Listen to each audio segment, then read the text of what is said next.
So it was a St Andrew's Day on Sunday just gone, and as I was sat listening to a sermon about Andrew and how he introduced Peter to Jesus, and the general topic was about evangelism, it made me think about something from a long time ago when I had this realization about what our role in evangelism really is and how much of a burden had been put on me, probably from youth groups and evangelical sort of models of discipleship, that I didn't really realize I had until this thing sort of clicked. And that realization was, it's not my job to convert anyone, just like it wasn't Andrew's job to convert Peter, and likewise it's not your job to convert anyone either. Our role, and like our real actual most basic of callings, is just to introduce people to Jesus. We get to be the planters, sometimes the waterers, but it is always God who brings the growth. Just like in 1 Corinthians 3:6, Paul says, I planted, Apollos watered, but God gave the growth. And when this sort of truth of that really sinks in and you grasp it properly and what that actually means in practice, it really takes away that sort of burden and anxiety, maybe the self-consciousness that we have without even realizing it, this sort of a sales pitch mentality. We've got this great new product, which is Jesus. You should have it too, and this is why, and XYZ, and how we might tell people about a new gadget that we've got and try and convince them to buy it. Evangelism shouldn't be a sales pitch. We're not selling Jesus. In some ways we do want to convince people why, and we should, like Peter says, always be ready to give a reason for the hope we have in us, but it's not a sales pitch.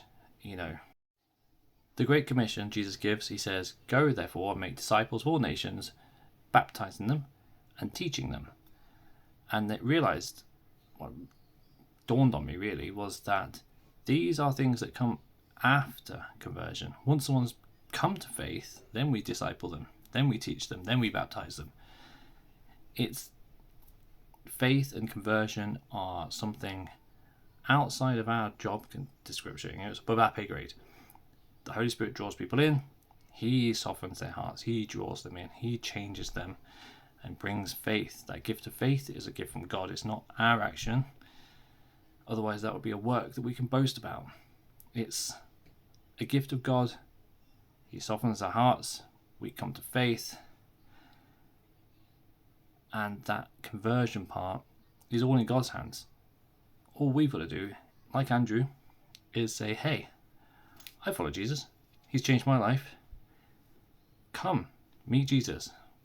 Come to church, come to some study, read the Bible, pray with them or something, It's that come and see and taste the Lord is good that the psalm says. Which psalm is it? Psalm 34:8.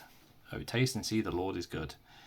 It's like we invite someone to a meal. It might be the best meal of our lives in the restaurant or something. We can convince people, go to the restaurant. It's the best place ever. They've got the best food in the whole world. It will ignite your taste buds.